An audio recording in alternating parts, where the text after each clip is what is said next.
Kumusta? Welcome ulit sa Lenda Academy. Ngayon, ang savings at time deposits kung paano nag-iipon ang inyong mga miyembro. Magsimula tayo sa mga produkto, buksan natin ang savings products. Ito ang mga klase ng account na inaalok ninyo. Tingnan natin ang tatlong halimbawa. Una, ang regular passbook savings. Pang araw-araw na ipon, pwedeng magdeposito at mag-withdraw kahit kailan. May maliit na interes. Pangalawa, ang time deposit. Nakalock sa loob ng 6 na buwan, mas mataas ang interes bilang gantimpala sa mas mahabang termino. At pangatlo, ang Christmas Club, isang goal savings may target na halaga para sa mga layuning tulad ng Pasko. Sa bawat produkto, kayo ang nagtatakda ng interest method, ng rate, at ng mga panuntunan. I-set up ninyo ito minsan at gagamitin na ito sa lahat ng bagong account. Mag-open tayo ng savings account para sa isang miyembro. Buksan ang savings. Wala pa tayong account dito kaya i-click ang open account. Piliin ang miyembro si Maria Bautista. Piliin ng produkto ang regular passbook savings at maglagay tayo ng opening deposit 2,000 piso ang unang ipon niya. I-click ang open account. Ayan! Bukas na ang account, may sariling account number at nakatala na ang unang deposito. Kita ninyo sa itaas ang kasalukuyang balanse, ang status na active at kung kailan binuksan.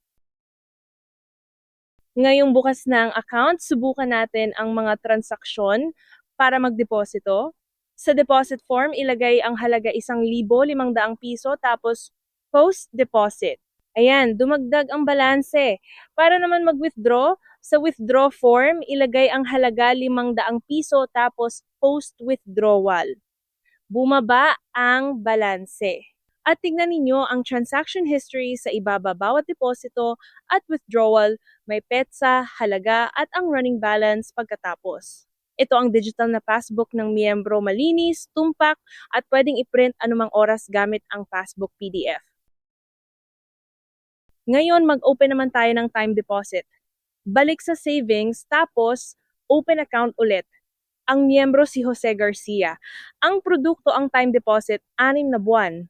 Pansinin, lumitaw ang paalala tungkol sa termino at sa maturity date kung kailan ito magmamature at may parusa kapag nag-withdraw ng maaga. Ang halaga 50,000 piso ang principal. I-click ang open account. Ayan, nakalock na ang time deposit at makikita sa itaas ang eksaktong petsa ng maturity. Hanggang doon, kumikita ito ng mas mataas na interes. Balik tayo sa listahan ng savings. Ngayon, 2 na ang account natin. Ang regular savings ni Maria na may balanseng 3,000 piso at ang time deposit ni Jose na may 50,000. Sa bawat hilera, makikita ang account number, ang miyembro, ang produkto, ang balanse at ang status. Sa isang tingin, kita agad ninyo ang lahat ng ipon ng inyong mga miyembro. Pwede ninyo ring i-filter ayon sa status active, dormant o matured para mabantayan ang mga account na kailangan ng aksyon.